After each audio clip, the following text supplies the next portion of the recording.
ආදරණීය දුවේ පුතේ. ඔයාලා අදත් එකතු වෙලා ඉන්නේ The Maths Tutor YouTube නාලිකාවත් එක්ක. අද අපි බලාපොරොත්තු වෙන්නේ අපොස සාමාන්‍ය පෙළ විභාගය සඳහා මුහුණ දීමට සූදානම්ව සිටින දරුවන් සමග ඔයාලගේ මේ අපොස සාමාන්‍ය පෙළ විභාග 2020 පළමු ප්‍රශ්න පත්‍රයේ ඒ කොටසේ තිබෙන කෙටි ප්‍රශ්න 25 සාකච්ඡා කිරීමට. කෙටි ප්‍රශ්න 25 සාකච්ඡා කිරීමට. හරිද? එතකොට අපොස සාමාන්‍ය පෙළ විභාගය සඳහා මුහුණ දීමට සිටින දුවෙක් පුතෙක් විදියට ඔයාලා දැනුවත් පුතේ ප්‍රශ්න පත්‍රයේ කොටස් දෙකකින් සමන්විතයි එක කොටස සහ දෙක කොටස කියලා.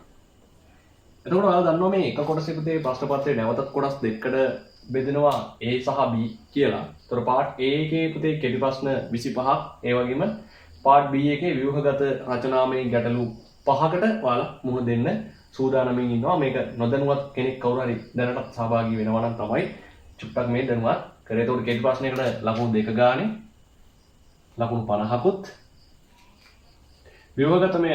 ව්‍යුහගතමය රචනා ප්‍රශ්න 5ට එකකට ලකුණු 10 ගානේ ලකුණු 50කුත් ඔයාලට හිමි වෙනවා. ඒතකොට මුල් ලකුණු ප්‍රමාණය පළමු පත්‍රයේ සඳහා ලකුණු 100ක ප්‍රමාණයකින් තමයි ඔයාලට ලකුණු ප්‍රමාණයක් හම්බ වෙන්නේ. right. එතකොට පුතේ අපි අද සාකච්ඡා කරන්න බලාපොරොත්තු වෙන්නේ මෙන්න මේ එක පත්‍රයේ ඒ කොටසේ කෙටි ප්‍රශ්න 25 මොන විභාගයේද? අපොස සාමාන්‍ය පෙළ විභාගයේ 2020 ගැන. හරි.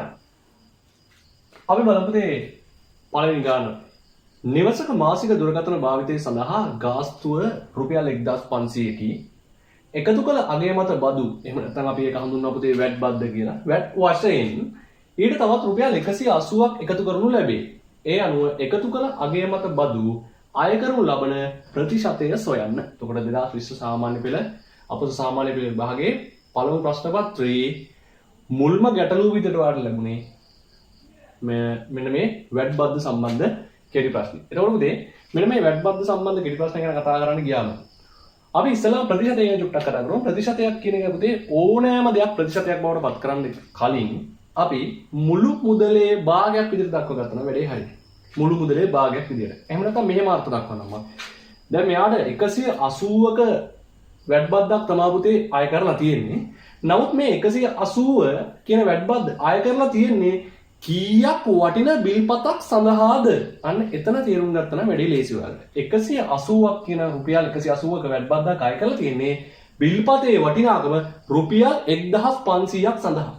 බිල්පතේ වටිනාකම රුපියල් 1500ක් සඳහා. එහෙනම් ඔයාලට පුළුවන් පුතේ ඉස්සල්ලාම අය කරපු වැට් බදු මුදල අදාළ බිල්පතේ මුල් වටිනාකමේ භාගයක් ලෙස දක්වන්න. එහෙනම් ඔයාලට පුළුවන් පුතා මුල් වටිනාකම 1500යි. ඒ කියන්නේ වැට් බද්ද අය කරන්න කලින් 1500න් අදාළ වැට් බදු ප්‍රමාණය 180යි.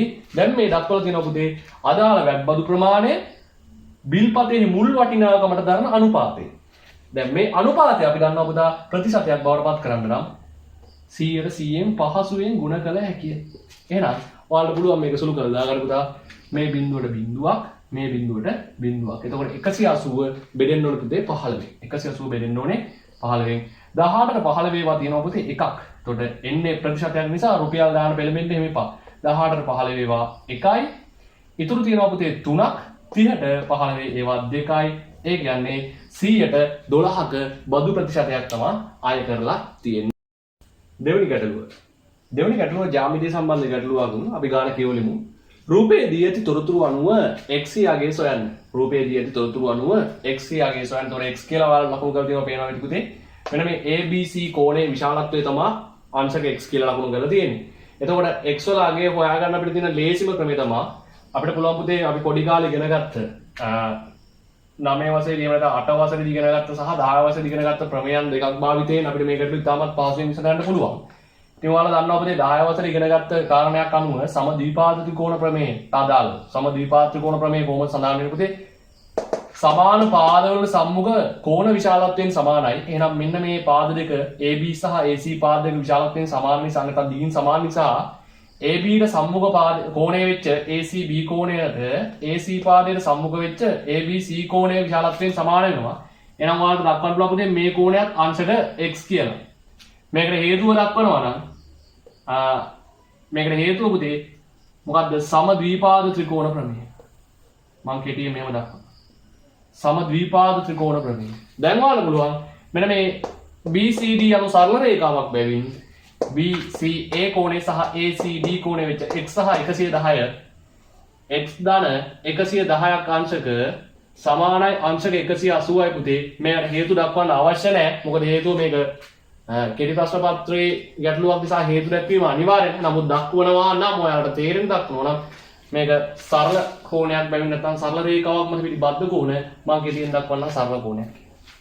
ඒතකොට අංශක 110 ඉවත් කරන්න අපිට පුළුවන් 110 එහා පැත්තට පන්නන්න 110 එහා පැත්තට ගියාම ඍණ 110ක් වෙනවා පුතේ. x වල විශාලත්වය අංශකයක් දාන්නම් මම x වල විශාලත්වය වෙනවා අංශක 70ක්. x වල විශාලත්වය අංශක 70ක් ලැබෙනවා. තුන්වෙනි ගාන බලමු අපි. මේකේ පුතේ සමීකරණයක් තමයි අපිට විසඳන්න දීලා තියෙන්නේ. ඔයාලා දන්නවා මේක විජීය හරයන් සහිත නැත්නම් විජීය භාග සහිත සමීකරණයක්. එතකොට පුතේ මේක විසඳන්න ප්‍රධාන ක්‍රම කීපයක් තියෙනවා. අපිට පුළුවන් මම ක්‍රම දෙකක් යටතේ ඔයාලට කියලා දෙන්නම් මේක හදන විදිය. මම ඉස්සල්ලාම හදන්න ගන්න ක්‍රමය පළමු ක්‍රමයේ විදිහට මම දක්වන්නම්. මම උත්සාහ කරන්නේ සමීකරණයේ වමත් පස හරයන් සමාන කර ගැනීම. සමීකරණයේ වමත් පස හරයන් සමාන කර ගැනීම. ඒතකොට ඔයාලා දන්නවා හරයන් සමාන කරන්න අපුතේ මේ දෙන්නගෙම එකම හරයකට ගන්න ඕනේ. ඒතකොට මෙයාගේ හරය x මෙයාගේ හරය 3x කියලා තමයි දක්වලා තියෙන්නේ. ඒතකොට මේ දෙන්නටම කුඩා පොදු ගුණාකාරය ඔයාලා විජීය භාගවල කුඩා පොදු ගුණාකාරය පාඩම 10 ශ්‍රේණියේ. ඒ ඇසුරෙන් අපිට පුළුවන් පුතේ මේ දෙන්නගේ කුඩා පොදු ගුණාකාරය 3x කියලා ලබා ගන්න. 3x කියලා ලබා ගන්න. එතකොට දෙන්නගේම හරය මම 3x වලින් ලියන්න තමයි උත්සාහය දෙන්නේ.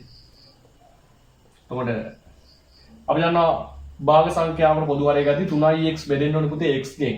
3x x ගෙන් බෙදුනම x කපලා ගිහින් 3 ඉතුරු වෙනවා 3 වරක් එක 3යි. නැත්නම් අපි දන්නවා තුල්්‍ය භාගයක් ලියන්න හරය ලැබෙ එකම සංඛ්‍යාවකින් ගුණ කරන්න ඕනේ. එතකොට මෙතන හරය x මෙතන 3x වෙදි පුතේ 3ෙන් ගුණ වෙලා එහෙනම් ලවයත් 3ෙන් ගුණ විය යුතුයි. එතකොට 3x හරය වෙනස් වුණේ නැති නිසා මම එකපාරටම දාගන්නම් වැඩි විස්තර කරන්නේ නැහැ 1. මොකද මේක ඔයාලා දැනනවත් දැනුවත් වෙලා ඉන්නවා අනිවාර්යයෙන්. right දැන් එකම හරයක් යටතට ගෙනල්ලා දෙන අපිට පුළුවන් පුතේ 3x ගෙන් 3ෙන් අඩු කරන්න 3x ගෙන් 1ක්. right එහෙනම් එනවා උත්තරයක් පුතේ 3x ගෙන් 3ෙන් 1ක් ගියාම පුතේ 2යි. සමානයි 3ෙන් 2යි.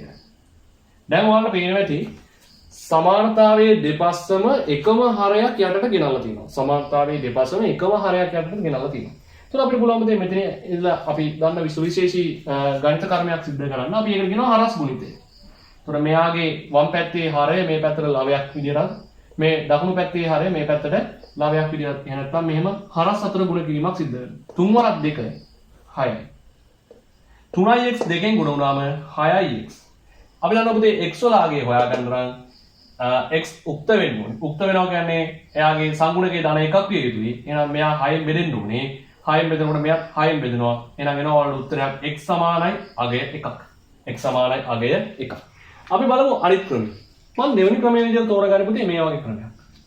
ඔයාලා මේකත් දන්නවා ඇත්තටම.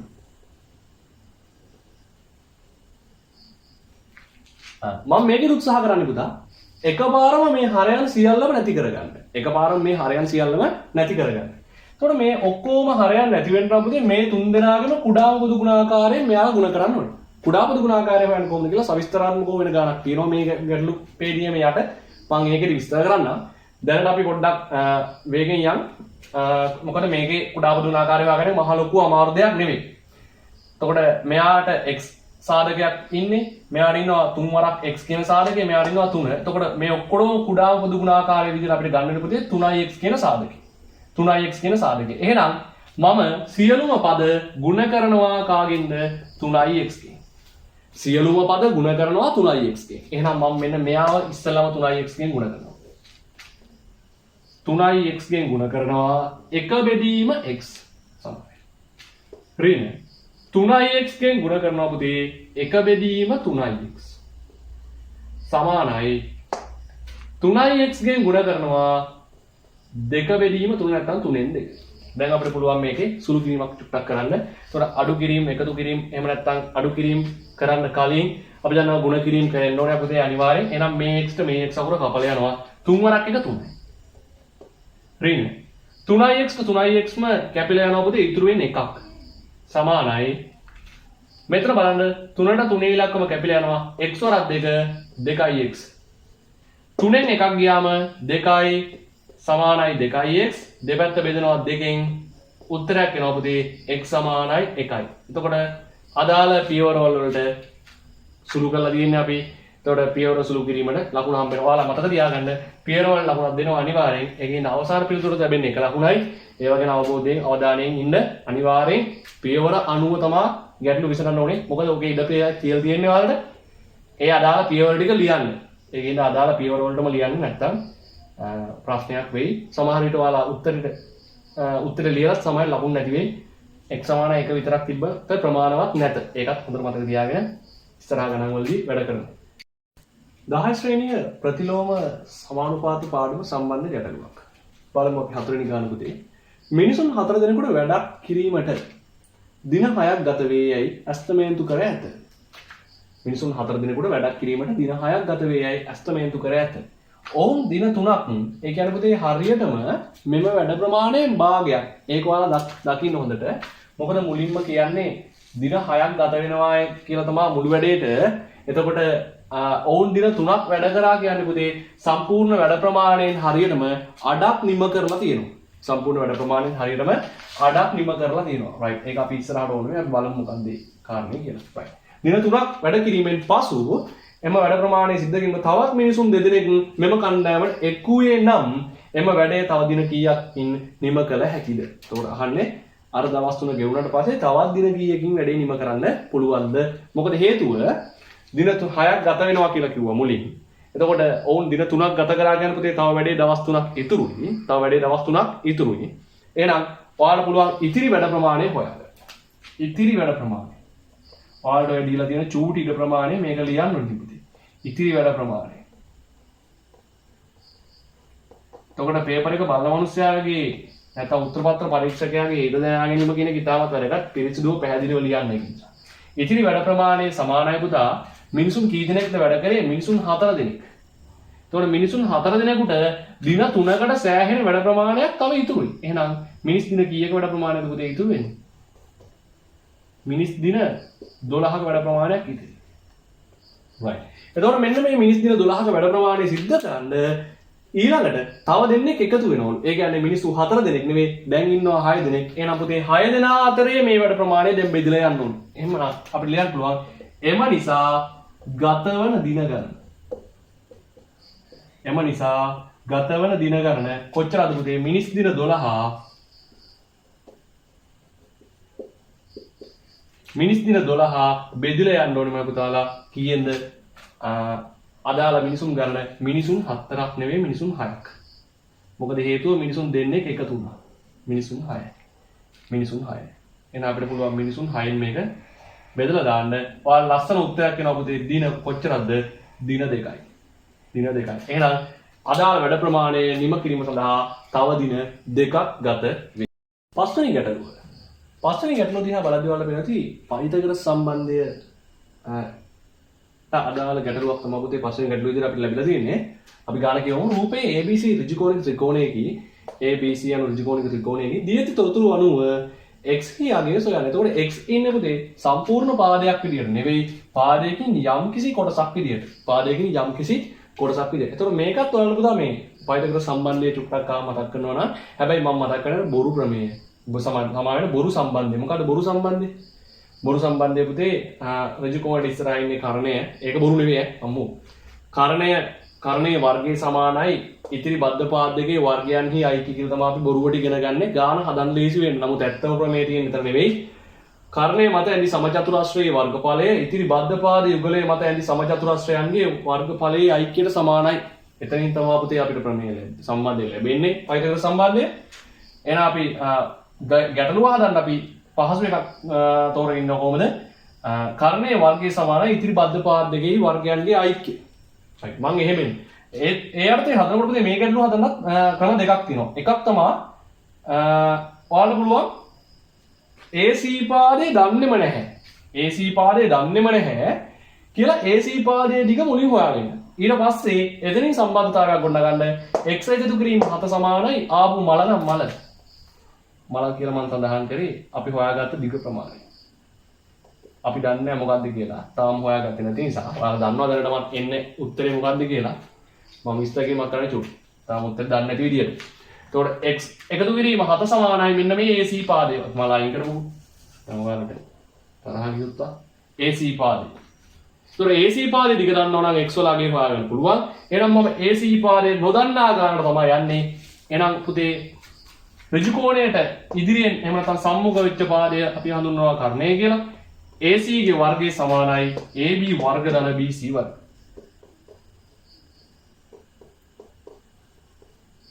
right. දැන් අපිට පුළුවන් මේකට සම්බන්ධතාවය දාන්න. එහෙනම් AC වලදී අපි දන්නේ නැති මාදිලියට ඉන්නේ. දන්නේ නැහැ අපි ආව. AC වර්ග සමානයි AB වල අගය පුතේ 8ක් 8 වර්ගය. මම සෙන්ටිමීටර මෙතන යොදා ගන්න නැතුව ඉන්නා. BC වල අගය දන්නවා පුතේ 6ක් 6 වර්ගය. එහෙනම් අපිට පුළුවන් AC ගේ වර්ගය සමානයි 8 වර්ගය 64යි ධන 6 වර්ගය 36යි. එහෙනම් එන උත්තරයක් AC ගේ වර්ගය සමානයි 100ක්. දෙපැත්තට අපි දන්නවා පුතේ වර්ගය ඉවත් කර ගන්න ඕනේ AC වල අගය හොයන්න නම් AC වල අගය හොයාගන්න වර්ග මූලය දාන්න. දෙපැත්තට වර්ග මූලය දාපුවම වර්ගයට වර්ග මූලය සුළු වෙලා ඉවත් වෙලා යනවා. එතන දර්ශක නීතියක් වෙනවා. ඒක පස්සේ ගැටලුවක් යටතේ මම කතා කරන්නම්. නැත්නම් මෙතනම කියලා දෙන්න නෑ. ඕකත් නැත්නම් අඩුවක් වුණොත් නේද? දන්නේ නැති කෙනෙක් ඉන්නවනේ චුට්ටක් ආපහු බලන්න. AC අපි දැන් ඔය ගොඩාක් කට්ටිය ගොඩාක් ගුරුරු කියනවා වර්ගයට වර්ගමූලය ඉවත් වෙනවා වර්ගයට වර්ගමූලය ඉවත් වෙනවා. කොහොමද ඉවත් වෙන්නේ? මේ වර්ගමූලය කියන්නේ පුතේ දෙකෙන් එක්වෙනි බලය. වර්ගමූලය කියන්නේ දෙකෙන් එක්වෙනි බලය. එතකොට මේක අපි දක්වන්න පුළුවන් පුතේ වර්ගමූලය කියන එක නා AC ගේ වර්ගයේ වර්ගමූලය කියන එක නා අපිට දක්වන්න පුළුවන් AC ගේ වර්ගයේ භාගවෙනි බලය. වර්ගමූලය යනු භාගවෙනි බලය. එහෙනම් අපි දන්නවා පුතේ දර්ශන නීතියක් තියෙනවා බලයක බලයක් ගුණ වේ. එහෙනම් මෙන්න මේ විදිහට සුළු වෙනවා. වර්ගයේ ගුණ කිරීම දෙකෙන් එක. මේ විදිහට තමයි පුතේ කැපිලා ගිහිල්ලා AC පමණක් ඉතුරු වෙන්නේ. ඔය විදිහට තමයි AC පමණක් ඉතුරු වෙන්නේ. ඒක ගැන දරුවක් නැති කෙනෙක් කවුරු හරි ඉන්නවනම් ඒකත් චුට්ටක් බලන්න. right. අහුවෙන හැම කොටසම කියලා දීලා යන්නම්. එතකොට ඔයාලට දෙයක් ඉගෙන ගන්න අතර මේක ඇතුලේ තියෙන නිසා. AC වර්ගයට වර්ගමූලය ඉවත් වෙලා ගියා. මම එතනින් පස්සේ සලකන්නේ තේ විදිහට. AC සමානයි අපි දන්නවා පුතේ C ගේ වර්ගමූලය 10ක්. එහෙනම් AC වල දිග ප්‍රමාණය ආව පුතේ සෙන්ටිමීටර් 10ක්. AC වල දිග ප්‍රමාණය ආව සෙන්ටිමීටර් 10ක්. දැන් අපිට පුළුවන් x වල අගය හොයාගන්න. x ධන 7ක් සෙන්ටිමීටර් සමානයි AC. මම මේ පැත්තට ගන්නවා සම්බන්ධතාවය. එතකොට x වල අගය ධන 7 සමානයි AC වල අගය කොච්චරද පුතේ? සෙන්ටිමීටර් 10යි. ධන 7 එහා පැත්තට ඉවත් කරා 7ක් අඩු වුණා. එහෙනම් එන උත්තරේ x සමානයි 3යි. එහෙනම් ඔයාලා ලියන්න පුළුවන් x වල අගය සෙන්ටිමීටර් නෙවෙයි x වල අගය 3ක්. x වල අගය 3ක්. මොකද සෙන්ටිමීටර පිටුපසින් දාලා තියෙන නිසා අපෙන් අහන්නේ x ගේ අගය 3යි. right. හයින් ගැටලුව. මම අර ඉස්සෙල්ලා කිව්වා ඔයාලට කුඩා පොදු ගුණාකාරය හොයන්න ගැටලුවක් පල්ලෙහා තියෙනවා. ඒකෙදි මම විස්තරාත්මකව කියලා දෙන්නම් කියලා. right. අපි බලමු මේ ගාන පුතේ. පහත් සඳහන් ප්‍රකාශන කුඩා පොදු ගුණාකාරය. ඒතකොට අපිට ප්‍රකාශන තුනක් තමයි දීලා තියෙන්නේ පුතේ. 3x 2xy සහ 4y වර්ග. මම මේ විදිහට සරලව මේක කියලා දෙන්නම්. ඉස්සලාම පුතේ අපි 3x කියන එක කෙනා සාධකවල ගුණිතයක් විදිහට ලියන්න ඕනේ. හැබැයි මෙයාලගේ සංගුණකයන් ලියන්න ඕනේ පුතේ ප්‍රථමක සාධකවල ගුණිතයක් විදිහට. මොනවද පුතේ ප්‍රථමක සාධක කිව්වේ? එකිනෙකට වෙනස් සාධක යුගලයක් පමණක් ඇති සංඛ්‍යා. එතකොට 3 ලියන්න පුළුවන් අපිට නම් 3 වරක් 1 කියලා විතරයි. ඉතින් 3 තමයි පුතේ සාධකය වෙන්නේ. එතකොට මෙයා ලියන්න පුළුවන් පුතේ 3 වාරයක් x කියලා. 2xy කියන එක කෙනා 2xy කියන එක කෙනා අපිට ලියන්න පුළුවන් පුතේ 2 වාරයක් x වාරයක් y 4y වර්ගය කියන එක කෙනා අපිට ලියන්න පුළුවන්. එතකොට මේ 4 ලියන්න පුළුවන් පුතේ ප්‍රථමක සාධක වල ගුණිතයක් ලෙස දෙවරක් 2 දෙවාරයක් 2 වාරයක් මේකකින් ෆෝමැලිටි විදියට ලියන්න ඕනේ පුතේ y ගුණ කිරීම y කියලා. ඊට පස්සේ අපි මේක අදාළ පාදවල බලයන් ඇසුරෙන් දක්ව ගන්නවා. අදාළ පාදවල බලයන් ඇසුරෙන්. ඉතින් මෙයාගේ නම් බලයක් ලියන්න දෙයක් නැහැ. අපි දාමු වෙනවා 3 1 සහ x වල 1. මෙයා ලියනවා පුතේ 2 1 x පාදයේ පළවෙනි බලය සහ y පාදයේ පළවෙනි බලය. මෙයා ලියනවා පුතේ 2 දෙවෙනි බලය. සහ y වල දෙවෙනි බලය. 2 දෙවෙනි බලය සහ y වල දෙවෙනි බලය. එතකොට අපි දන්නවා දැන් මෙතනින් එහාට ඉන්න ඕනෑම පාදයක ඔයාලට පේන පුතේ දෙකේ පාදයේ සංඛ්‍යා ඉන්නවා ඒ වගේම තුනේ පාදයේ සංඛ්‍යා ඉන්නවා x පාදයේ ඒවා ඉන්නවා නැත්නම් දර්ශක y පාදයේ දර්ශකයන් නැත්නම් බලයන් ඉන්නවා එහෙනම් මේ ඉන්න ඕනෑම පාදයක ලබා ගන්න පුළුවන් වෙන උපරිම බලය තමයි පුතේ අපි කුඩා පොදු ගුණාකාරය සඳහා ලබා ගන්න. එහෙනම් ලියන්න පුළුවන් පුතේ අපිට එම නිසා කුඩාම පොදු ගුණාකාරය මම කෙටියෙන් හඳුන්වනවා කූපෝගු කියලා. දෙකේ පාදයේ ඉන්නවා පුතේ දෙකේ දෙවෙනි බලයක් උපරිම විදියට මම එයා රවුන්ඩ් කරලා දාන්නම්. දෙකේ දෙවෙනි බලය රවුන්ඩ් කරන්න අවශ්‍ය නැහැ. මම ඔයාලා හඳුනා ගන්න තමයි දැම්මේ. දෙකේ දෙවෙනි බලය. ඒ වගේම පුතේ තුනේ පාදයේ ඉන්නවා තුනේ එකක්. මෙන් ඊට පස්සේ x පාදයේ ඉන්න උපරිම බලය පුතේ x වල එකයි මෙයා හරි කවුරු හරි කමක් නැහැ x වල එකයි. හැබැයි y පාදයේ ඉන්නවා පුතේ y වල දෙවෙනි බලයක්. එහෙනම් ගුණ කිරීම y වල දෙවෙනි බලය. දැන් පොඩ්ඩක් සුළු කරගන්න තියෙන අපිට පුතේ දෙකේ දෙක කියන්නේ පුතේ දෙවරක් දෙක හතරයි. දෙකේ දෙවෙනි බලය කියන්නේ දෙක ගුණ කිරීම දෙක හතරයි. තුනේ එක කියන්නේ පුතේ 3යි ගුණ කිරීම x ගුණ කිරීම y වර්ග. දැන් අපිට පුළුවන් මේක ගුණ කරලා උත්තරයක් ගන්න. 4 වරක් 3 12යි. x වරක් y වර්ගය x වරක් y වර්ගය right. මෙන්න මේ විදිහට පුළුවන් පුතේ ඔයාලට මේ ගැටලුව විසඳලා දාගන්න. මම හිතනවා මොනවා හරි ඔයාලට අප්සෙට් එක නැතිවි පැහැදිලි ඇති කියලා. අපි ඊළඟ ගාන බලමු. 7 වෙනි ගාන බලමු පුතේ. ඒකාකාර වේගයෙන් ගමන් කරන වස්තුවක චලිතයට අදාළ තොරතුරු පහත වගුවේ දැක්වේ. ඒතකොට පුතේ වගුවේ දැක්වෙන්නේ ඒකාකාර වේගයෙන් ගමන් කරන කියන්නේ ඒකීය කාලයක් තුල එක හා සමාන දුර ප්‍රමාණයක් වෙනස් කරගන්න වස්තුවක්. එහෙනම් අපි දන්නවා පුතා මේකේ වගු දෙක වගුවේ තියෙන්නේ වල පේන ඇති දුර ප්‍රමාණය මීටර වලින් කාලය තත්පර වලින්. එතකොට දුර කාලේ තත්පර බිඳුවක් වෙදී දුරක් ඇත්තටම ගමන් කරලා නැහැ යා. කාලේ තත්පර දෙකකදී එයා ගමන් කරනවා මීටර් 4ක දුරක්. තත්පර 4කදී මීටර් 8ක්, තත්පර 6කදී මීටර් 12ක්, තත්පර 8කදී මීටර් 16ක දුරක් ගමන් කරනවා. එතකොට මේක යටතේ පුතේ රෝම ඉලක්කම් දෙකක් අහලා තියෙනවා ඔයාලගේ ගැටලුවේ. පළවෙනි රෝම ඉලක්කම අහලා දෙනවා වස්තුවේ වේගය තත්පරයට මීටර වලින් සොයන්න. right. එතකොට පුතේ ඔයාලා දන්නවා තත්පර දෙකක් ඇතුළත මීටර 4ක දුරක් ගමන් කරනවා නම් තත්පර දෙකක් ඇතුළත මීටර 4ක දුරක් ගමන් කරනවා. ඒතකොට තත්පරයක මීටර කියන එකේ තේරුම පුතේ ඒකීය කාලයක් තුල ගෙවා යන දුර ප්‍රමාණය තමයි පුතා වේගය වෙන්නේ. ඒකීය කාලයක් තුල ගෙවා යන දුර ප්‍රමාණය අපිට ඕනේ තත්පරයකදී. එහෙනම් තත්පර දෙකකට මීටර 4යි නම් එක තත්පරයකට මීටර 2යි. එහෙම නැත්නම් ඔයාලට පුළුවන් පුතේ වේගය සමානයි දුර බෙදීම කාලය කියන සූත්‍රය භාවිත කරන්න. වේගය සමානයි දුර බෙදීම කාලය. එතකොට පුතේ දුර කොච්චරද කියලා අපිට දීලා තියෙනවා දුර මීටර මම මේ ඕනෑම අදාළ දෙන්නෙක් යොදා ගන්න පුළුවන්. මම යොදා ගන්න පුතේ 4 සහ 2. එතකොට දුර ප්‍රමාණය මීටර 4යි. එයාට ගත වන කාලය පුතේ තත්පර 2යි. එහෙනම් අපි දන්නවා මෙයාට 1යි මෙයාට 2යි. s ධනයක පුතේ උඩට යනකොට ඍණ එකක් වෙනවා. එතකොට 2යි ms ඍණ එක තත්පරයට මීටර 2ක වේගයෙන් තමයි මෙම වස්තුව චලනය වෙන්නේ.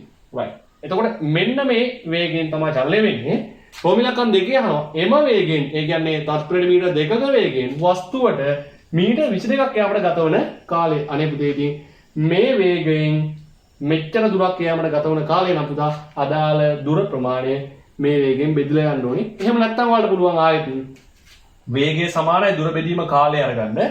එතකොට ඔයාලා පේන දුර ප්‍රමාණය දන්නව පුතේ කාලය තමයි අහන්නේ. කාලය අපිට මෙහෙට උත්තර කරන්න පුළුවන්. එතකොට කාලය සමානයි දුර බෙදීම වේගය වෙනවා. මේ සූත්‍රය අපි දන්නවා අපි පාඩම ඉගෙන ගන්නකොට මේක ගැන කතා කරනවා. අපිට අවශ්‍ය විදිහට මේක ඕනනම් ව්‍යුත්පන්න කරගන්න පුළුවන්. නැත්නම් එහා මෙහා කිරීම වෙනස්කම් වලට භාජනය කරන්න පුළුවන්. නිවැරදි ක්‍රමවේදයන්ට අනුකූලව. එතකොට මට ඕනේ කාලය නම් කාලය සමානයි වේගය මෙතෙන්ට ගියා දුර බෙදීම වේගය සමානයි. දුර බෙදීම වේගය. හරි. ඔයාලට පුළුවන් දැන් මේකට ආදේශ කරලා පුතේ අදාළ කාලය හොයාගන්න. දුර ප්‍රමාණය කොච්චරද කියලා දීලා තියෙනවා. දුර මීටර 22ක් සුළු වෙනවා. මේක බෙදෙන්න ඕනේ පුතේ 2යි ms ඍණ එකේ. right. දැන් බලන්න පුතේ මීටරට මීටරට සුළු වෙලා යනවා. ඒකක සුළු වෙන විදිහත් බලන්න. 2කට 2 ඒවා 1යි මෙයාට 11යි. s ඍණ එක පුතේ උඩට යන්න ඕනේ. එතකොට ධන එකක් වෙනවා. එහෙනම් එනවා පුතා 11යි s කියන්නේ තත්පර 11ක කාලයක්.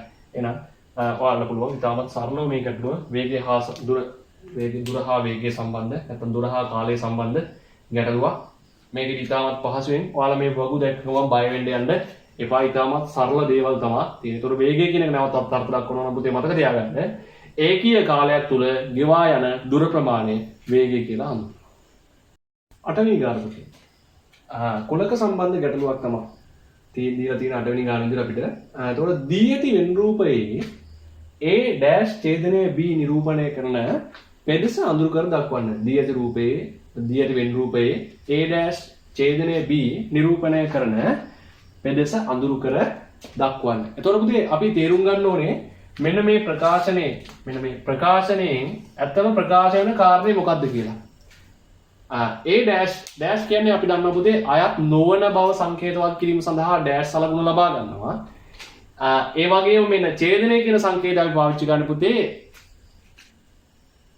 A ට අයිති නොමැති හා B ට අයිති කියන අදහස. එතකොට මේ හා කියන නැත්නම් දෙන්නටම අයත් කියන ප්‍රදේශ තමයි නැත්නම් අපි හඳුන්වන පුතේ ඒක සිංහල වචන පොදු ප්‍රදේශ තමයි අපි හඳුන්වන්නේ. නැත්නම් සංකේතවත් කරන්නේ ඡේදනය කියන සංකේතය. එතකොට මම මේක කියවන්න මේ විදිහට බලන්න. A ට අයිති නැති හා B ට අයිති. අන ලස්සනයි නේද ඒක? A ට අයිති නැති හා B ට අයිති. එතකොට අපි දැනගන්න ඕනේ පුතේ A ට අයිති නැති වෙන්නත් ඕනේ. හැබැයි B ට අයිති වෙන්නත් ඕනේ. A ට අයිති නැති ප්‍රදේශවල තියෙනවා පුතේ දෙකක්. එතකොට මේ වෙන් රූපය ඇතුලේ මේ දීලා තියෙන වෙන් රූපයට අදාළව අත්‍තරම් ප්‍රදේශ තියෙනවනේ පුතේ හතරක්. එකක් තමයි මේ මෙන්න මේ ටික A ට පමණක් අයිති. මේ ටික අපි හඳුන්වනවා පුතේ B ට පමණක් අයිති කියලා. මේ ප්‍රදේශය හඳුන්වනවා පුතේ A ට හා B ට කියන දෙන්නටම අයිති. මේ ටික හඳුන්වනවා අපි A ටවත් B ටවත් අයිති නොමැති කියලා. එතකොට ගොඩක් කට්ටිය පෙළඹෙනවා කුලක තියරි හරියට ඉගෙන ගත්තේ නැති කෙනෙක්, සිද්ධාන්ත හරියට ඉගෙන ගත්තේ නැති කෙනෙක් ඡේදනයේ සංකේතය දැක්ක ගමන් එයාලා පුරුදු වෙලා ඉන්නවා පුතේ මෙන්න මේ අදාළ ප්‍රදේශය ලකුණු කරලා දාන්න. නමුත් එහෙම කරන්න එපා. මේක හොඳින් කියලා තේරුම් ගන්න. මොකද මේක කියවෙන්නේ A ට අයිති නැති හා B ට අයිති. එතකොට A ට අයිති නැති කියන ප්‍රදේශයන් දෙකක් තියෙනවා පුතේ. මේ ටිකයි මේ එළියයි. හැබැයි A ට අයිති නැති වුණාට මදි B ට අයිති වෙන්නත් ඕනේ. A ට අයිති නැති වෙන්නත් ඕනේ. B ට අයිති වෙන්නත් ඕනේ. එහෙනම් මෙයාට අයිති නැති ප්‍රදේශ මේක සහ මේක. නමුත් මේ ටික ඔයාලට පේන ඇති B ට අයිති වෙන්නේ නැත. එහෙනම් අදාළ ප්‍රදේශ එකයි ඉතුරු වෙන පුතේ මෙන්න මේ B ට පමණක් අයිති කියන ප්‍රදේශය. B ට පමණක් කියන ප්‍රදේශය. නැත්නම් ඔයාලට මේ ගැටලුව විසඳන්න තව මේ හරි කතිර ක්‍රමයකට යන්නත් පුළුවන්. මම ඒකත් කියලා දෙන්නම් ওই විදිහටම ටක් ගාලා. මේ ක්‍රමය පාවිච්චි කරන්නේ නැතුව ඔයාලට පුළුවන් හරි කතිර ක්‍රමයකට ගැටලුව විසඳන්නත් පුතේ. මම ගන්නම් මෙහෙම.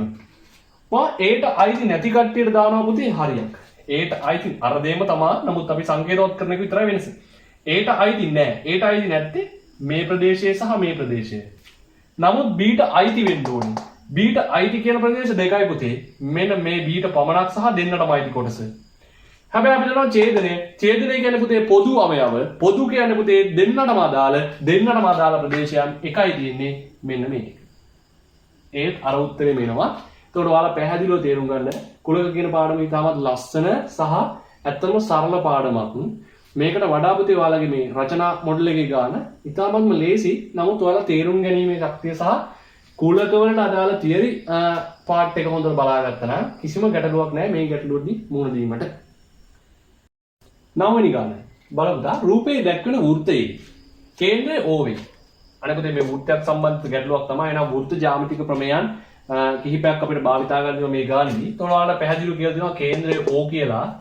දී ඇති තොරතුරු අනුව x අගය සොයන්න. අනිත් x කියන්නේ මෙන්න මේ PSQ කෝණය. හරි. එතකොට අපි සරල ජ්‍යාමිතික ප්‍රමේයන් කිහිපයක් බලමු පුතා. 11 ශ්‍රේණියේදී අපි ඉගෙන ගන්නවා පුතේ මෙන්න මේ වගේ ප්‍රමේයක් බලන්න. එතකොට මේ O ලක්ෂය හරහා O කේන්ද්‍රය හරහා ගමන් කරපු ජ්‍යායක් තියෙනවා පුතේ. ජ්‍යායක් යනු පරිධි මත පිහිටි ලක්ෂ දෙකක් යා ගන්න සරල රේඛාව. එතකොට PR කියන රේඛාව PR කියන ලක්ෂ දෙක යා කරපු රේඛාව තමයි පුතේ PR රේඛාව. නමුත් එම ජ්‍යාය ගිහින් තියෙනවා පුතේ මෙන්න මේ කේන්ද්‍රය හරහා. කේන්ද්‍රය හරහා ගමන් කරන වෘත්තයකට පිහිටන්න පුළුවන් දිගින් වැඩිම ජ්‍යාය අපි හඳුන්වනවා පුතේ විස්කම්භය කියලා. එහෙනම් PR යනු වෘත්තයට විස්කම්භයක් වෙනවා. ඒක ඉතාමත් පැහැදිලි රූපයක් අනුව. PR විස්කම්භය විසින් පරිධිය මත ආපාදිත කෝණය මෙන්න මෙයා පුතා අංශක 90ක්. ඒකට කියනවා පුතේ අර්ධ වෘත්තයේ කෝණය කියලා. ඔකට කියනවා අපි මොකද්ද? අර්ධ වෘත්තයේ කෝණය. එහෙම නැත්නම් මෙහෙමත් අර්ථ දක්වනවා. විස්කම්භයක් විසින් පරිධිය මත ආපාදිත කෝණය ඍජු කෝණයකි. එහෙනම් මෙයා අංශක 90යි. දැන් ඔයාලට පුළුවන් පුතේ ඊටමත් සරලව ත්‍රිකෝණයක අභ්‍යන්තර කෝණ ඇසුරෙන් මෙන්න මේ කෝණය වෙච්ච PRQ ගේ විශාලත්වය හොයාගන්න. මම එයා හොයන්නම් මෙහෙම. PRQ කෝණය සමාන වෙනවා පුතේ අංශක 180 මොකද ත්‍රිකෝණයක අභ්‍යන්තර කෝණ වල ඓක්‍ය අංශක 180යි 180න් 90යි 30යි 120ක් අඩු කරන්න. එහෙනම් එනවා PRQ කෝණය සමානයි අංශක 60යි. right. අපි දන්නවා පුතා 10 ශ්‍රේණියේදී අපි ඉගෙන ගන්නවා පුතේ වෘත්තයක කෝණ කියන පාඩම යටතේ වෘත්තයක කෝණ කියන පාඩම යටතේ එකම ඡාප කොටසක් විසින් නැත්නම් එකම ජායක් විසින් පරිධියේ ඉතිරි කොටස මත දැන් මේ ඡාප කොටස විසින් නම් PQ කියන සුළු ඡාප කොටස විසින් නම් පුතේ ඉතිරි පරිධියේ කොටස මත ආපාතිත කෝණ තියෙනවා දෙකක් පුතා මේ රූපයට අනුව PRQ කෝණය සහ PSQ එකම ඡාප කොටසක් විසින් ඉතිරි පරිධිය කොටස මත වෘත්තයේ ඉතිරි පරිධිය කොටස මත ආපාදිත කෝණ විශාලත්වයෙන් සමාන වේ ප්‍රමේය. එහෙනම් අපි දන්නවා පුතා මෙයාගේ විශාලත්වය මෙයාගේ විශාලත්වයට සමානයි. එහෙනම් අපිට ලියන්න පුළුවන් පුතේ එම නිසා x සමානයි අංශක 60යි. හේතු දක්වන්න අවශ්‍ය නැහැ පුතේ. හේතු දක්වන්න ඕනේ නැහැ. හේතුව මේක කෙටි ප්‍රශ්න පත්‍රය නිසා අපිට ඕක ලියන්න පුළුවන් එකම ඛණ්ඩයේ කෝණ. එකම ඛණ්ඩයේ කෝණ. එහෙනම් වෘත්ත ඛණ්ඩය එකම වෘත්ත ඛණ්ඩයේ විසින් ඉතිරි පරිධිය මත ආපාදිත කෝණ දෙක විශාලත්වයෙන් සමානයි. right. 10 වෙනි ගැටලුව. දර්ශක හා ලඝු ගණක පාඩමට අදාළ ගැටලුව පුතේ. ලොග් A පාදයට B සමානයි C නම් log A පාදයට B සමානයි C නම් පාද ප්‍රකාශ අතරින් නිවැරදි ප්‍රකාශය යටින් ඉරක් අදින්න. ඒතකොට නිවැරදි ප්‍රකාශය යටින් ඉරක් අදින්න තමයි පුතේ වෙන පේපර් වලට චුට්ටක් වෙනස්. මේක දර්ශක ආකාරයට පත් කරන්න කියලා තමයි සමහර විට පේපර් එකේ බොහෝ දුරට දෙන්නේ. එයා සමහර වෙනත් ගැටලු එන දෙනවා මේ ඉරි අදින්න දෙනවා බොහොමයි. ඉතින් අඩුයිනේ. ඒක නිසා තමයි මම වෙනස් ආකාරයක ගැටලුවක් කියලා කිව්වේ. නැත්නම් එකම තියරි ටික තමයි පුතේ මේකේ තියෙන්නේ. එතකොට මේ ඔයාලට මේකදී මේ තියෙන පුතේ ලඝු ගණක ආකාරයෙන් ප්‍රකාශ කරලා මේ පිළිතුරු හතරේම ඔයාලට දීලා තියෙන්නේ දර්ශක ඇතුළත් ප්‍රකාශනයක්. එහෙනම් ඔයාලට ඉතාමත් පැහැදිලිව තේරෙන්න ඕනේ පුතේ. මෙන්න මේ ලඝු අදාළ ප්‍රකාශනය අපි දර්ශක ඇතුළෙන් ලියා ගන්න ඕනේ. කොහොමද පුතේ ලඝු ප්‍රකාශනයක් දර්ශක ඇතුළෙන් ලියන්නේ? අපි දන්නවා පුතේ දර්ශකයේ පාදයේ ලඝු ගණකයේ පාදයේම විය යුතුයි. එතකොට මේක අපි කියනවා log A පාදයට B සමානයි C. එහෙනම් A කියන පාදයේ පුතේ ලඝු ගණකයට අදාළ පාදය දර්ශකයේ පාදයේ විය යුතුයි. එහෙනම් මෙන්න මේ පාදයේ පුතේ මෙතෙන් යනවා අදාළ C එක දර්ශකයක් විදියට ලියවෙන්න ඕනේ. එහෙනම් ඔයාලට එනවා උත්තරයක් දර්ශකාකාර ප්‍රකාශ කරපුවම B සමානයි මෙයා මෙහෙට එනවා. මෙයා දර්ශකයක් බවට පත් වෙනවා. B සමානයි A වල C වෙනි බලය. B සමානයි A වල C වෙනි බලය. එහෙනම් මෙයාට සමාන ප්‍රකාශනයක් තමයි පුතේ අපි තෝරන්න ඕනේ. දැන් මෙතනදී අපුතේ C වල A වෙනි බලය. අනේ එහෙම එකක් නැහැ. මෙතන තියෙන්නේ A වල C. එහෙනම් A වල C කියන තර හොයාගත්තම වැඩේ ලේසි.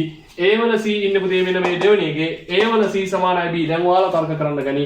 අනේ ඕක අනිත් පැත්තට ඉන්නේ. නමුත් සමානතාවයක් කොයි පැත්තට හිටියත් ප්‍රශ්නයක් නැහැ. අපිට A වල C සමානයි B කිව්වත් එකයි B සමානයි A වල C කිව්වත් එකයි. එහෙනම් නිවැරදි පිළිතුරට යටින් අනිවාර්යෙන් උත්තරයක් ඉරක් ඇඳලා තියන්න.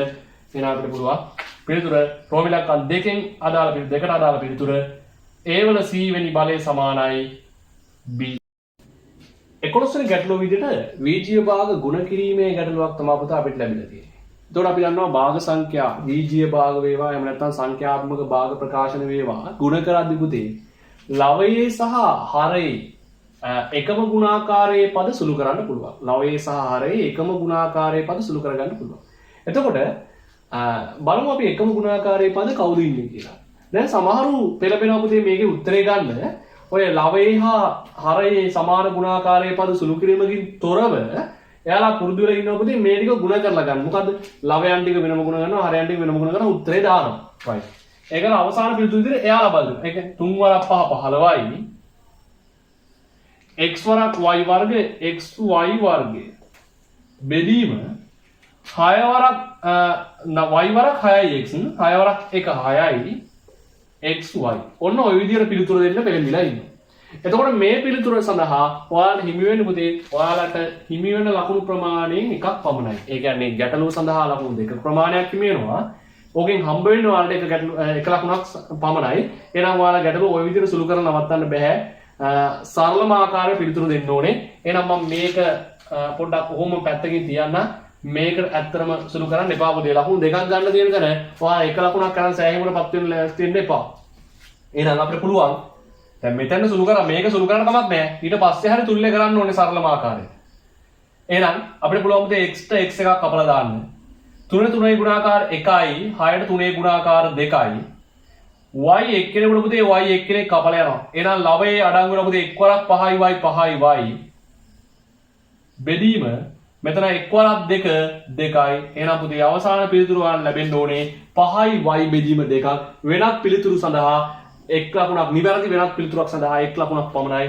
නිවැරදිම පිළිතුරට ලකුණු දෙක හම්බෙන්න නම් මේ ප්‍රකාශනයේ එකක් මේ ප්‍රකාශනයේ එකක් විදිහට ලකුණු දෙකක් ලැබෙන්න ඕනේ. පන්ති ප්‍රාන්තර වගුවක්.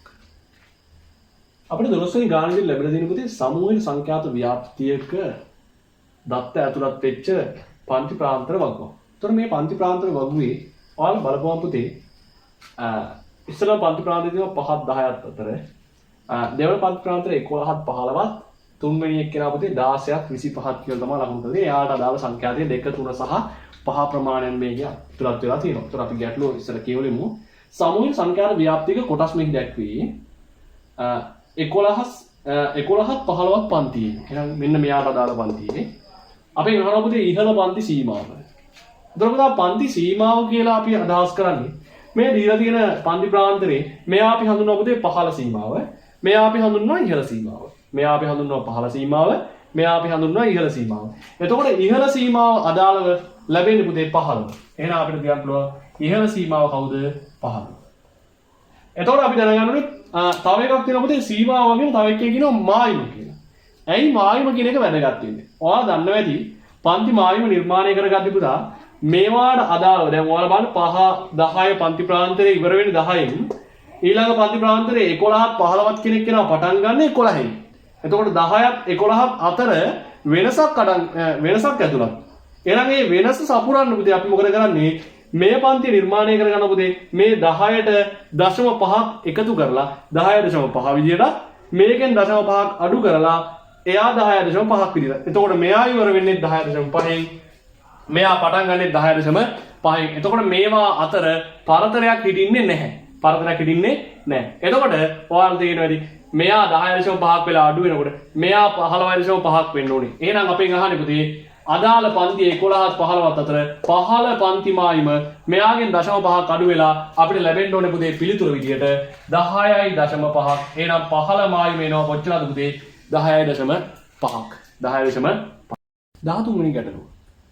ABCD සමාන්තරාශ්‍රයේ AB සමානයි සෙන්ටිමීටර් 12ක්ද BCD ත්‍රිකෝණයේ වර්ගඵලයේ වර්ග සෙන්ටිමීටර් 48ක්ද වේ. AP හි දිග සොයන්න. right අපි බලමු පුතේ මොකද්ද මේ කියන කාරණේ කියලා. ABCD කියන සමාන්තරාශ්‍රයයක්. එතකොට මෙයා සතුව තියෙනවා පුතේ සමාන්තරාශ්‍රයක් සතු සියලුම ලක්ෂණ. මොනවද මේ ලක්ෂණ? සම්මුඛ පාද දිගින් සමාන වේ. එහෙනම් AB ට BC සමානයි. AD ට BC සමානයි. ඒ වගේම විකර්ණ සමච්ඡේදනය වේ. එහෙනම් පුතේ මේ කොටසට මේ කොටස මේ කොටසට මේ කොටස සමානයි. ඒ වගේම සම්මුඛ කෝණ විශාලත්වයෙන් සමාන වේ. විකර්ණ වර්ගඵලයෙන් විකර්ණ මගින් වර්ගඵලයේ සමච්ඡේද වේ සමානයි. විකර්ණ මගින් වර්ගඵලය සමච්ඡේද වේ. එතකොට ඔයාලා දන්නවා මෙයා කියදේ පුතේ BCD ත්‍රිකෝණයේ වර්ගඵලය වර්ග සෙන්ටිමීටර් 48යි. ඉස්සරම ඔයාලා තෝරගන්න ඕනේ BCD ත්‍රිකෝණය BCD ත්‍රිකෝණය. BCD ත්‍රිකෝණය. එතකොට BCD ත්‍රිකෝණයේ වර්ගඵලය 48ක් නම් ඔයාලා ඕන සමාන්තරාශ්‍රයේ මුළු වර්ගඵලය වෙන්නේ ඒ වගේ දෙගුණයක් කියලා ගන්නත් පුළුවන්. එහෙම හිතලා ගැටලුව හදන්නත් පුළුවන්. එහෙම නැත්නම් ඔයාලා පුළුවන් පුතේ AB ගේ දිග දිග තියෙනවා සෙන්ටිමීටර් 12ක්. AB ගේ දිග සෙන්ටිමීටර් 12ක් නම් සමාන්තරාශ්‍රයක් නිසා පුතේ DC සෙන්ටිමීටර් 12යි. මෙයා සෙන්ටිමීටර් 12ක්. එතකොට මේ ත්‍රිකෝණයේ වර්ගඵලය වෙන මේ ත්‍රිකෝණයේ වර්ගඵලය කවුද පුතේ? BCD ත්‍රිකෝණයේ වර්ගඵලය. ඒක සූත්‍රය මට ලියන්න පුළුවන් පුතේ ත්‍රිකෝණයේ වර්ගඵලයේ සෙවීමේ අර්ථය. BCD ත්‍රිකෝණයේ වර්ගඵලය සමාන වෙනවා පුතා භාගයක් ආධාරක පාදයේ ගුණ කිරීම ලම්බ උස. ආධාරක පාදයේ ගුණ කිරීම ලම්බ උස. එතකොට කවුද පුතේ මේ BCD ත්‍රිකෝණයට ආධාරක පාදය වෙන්නේ? අනේ පුතා මෙන්න මේ BCD ත්‍රිකෝණයේ ආධාරකයෙන් මම ගත්තොත් DC කියලා. මෙයාගේ ලම්බ උස විදිහට මම මේ බාහිරින් ඇඳ ගන්න පුළුවන් මෙන්න මෙහෙම ලම්බ උසක්. හැබැයි පුතේ මේ දෙන්නම සමාන්තර රේඛා. කවුද AB සහ DC? එහෙනම් මේක ලම්බ උස කිව්වත් හරි මෙන්න මේ AP දිග ලම්බ උස කිව්වත් හරි. එහෙනම් අපිට AP තමයි හොයන්න තියෙන්නේ. මම ලියනවා පුතේ මේකේ දාන්න දත්තයන්. BCD ත්‍රිකෝණයේ වර්ගඵලය වර්ග සෙන්ටිමීටර් 48ක්. සමානයි භාගයේ වාරයක් ආධාරක පාදයේ පුතේ DC. නමුත් අපි දන්නවා AB ගේ දිගම තමයි එහෙනම් 12යි සෙන්ටිමීටර්. ගුණ කිරීම ලම්බ උස විදියට පුතේ මට ඕනේ මෙන්න මේ ලම්බ උස. නමුත් අපි දන්නවා සමාන්තර රේඛා දෙකක් අතර කෙටි දුර හැම වෙලේම සමානයි. එහෙනම් AP කියලා දැම්මම වැරද්දක් නැහැ. එහෙනම් මම මෙතෙන් දෙනවා පුතේ AP. දැන් අපිට පුළුවන් පොඩ්ඩක් මේක සුළු කරලා උත්තරයක් ගන්න. 2කට 2 1යි 12ට 6යි. එහෙනම් 6යි සෙන්ටිමීටර් වරක් AP. 6යි සෙන්ටිමීටර් වරක් AP සමාන වෙනවා පුතේ වර්ග සෙන්ටිමීටර් 48කට. වර්ග සෙන්ටිමීටර් 48කට. එහෙනම් අපිට AP උක්ත කරගන්න නම් අපිට පුළුවන් පුතේ සෙන්ටිමීටර් 6න් දෙපසම බෙදලා දාන්න. සෙන්ටිමීටර් 6න් දෙපසම බෙදලා දාන්න. එහෙනම් සෙන්ටිමීටර් 6න් බෙදපුවම සෙන්ටිමීටර් 6ට සෙන්ටිමීටර් 6 කැපිලා ගිහිල්ලා AP ඉතුරු වෙනවා. මෙතන සෙන්ටිමීටර් 1කට සෙන්ටිමීටර් 1 සුළු වෙනවා පුතේ ඒකක සුළු වෙවිදියත් බලන්න. 6ට 6 ඒවා 1යි මෙයාට 8යි. එහෙනම් එනවා පුතේ සෙන්ටිමීටර් 8ක් AP සඳහා. AP සඳහා සෙන්ටිමීටර් 8ක්. එතකොට පුතේ අපි මේ දැනට ගැටලු 13ක් මෙම ප්‍රශ්න පත්‍රය අර්ථයේ සාකච්ඡා කරලා ඉවරයි. අපොස සාමාන්‍ය පෙළ විභාගයේ 2020 පළමු ප්‍රශ්න පත්‍රයේ ඒ කොටසේ ගැටලු 13ක් තමයි මේ වෙනකන් අපි සාකච්ඡා කරේ. එතකොට මම ඔයාලගේ පහසුව සඳහා සහ මගේ පහසුව සඳහා මෙම ඒ කොටස සාකච්ඡා කිරීම පුතේ වීඩියෝ කොටස් දෙකක් යටතේ තමයි ඔයාලට ලබා දෙන්න බලාපොරොත්තු වෙන්නේ. එතකොට පළවෙනි වීඩියෝ එක මෙතනින් අවසන් වෙනවා පුතා. ඉතිරි ප්‍රශ්න 12 සාකච්ඡා කරන්න නම් ඔයාලා දෙවෙනි වීඩියෝ එක නරඹන්න වෙනවා. එහෙනම් අපි දෙවෙනි වීඩියෝ එකත් එක්ක මුණ ගැහෙමු.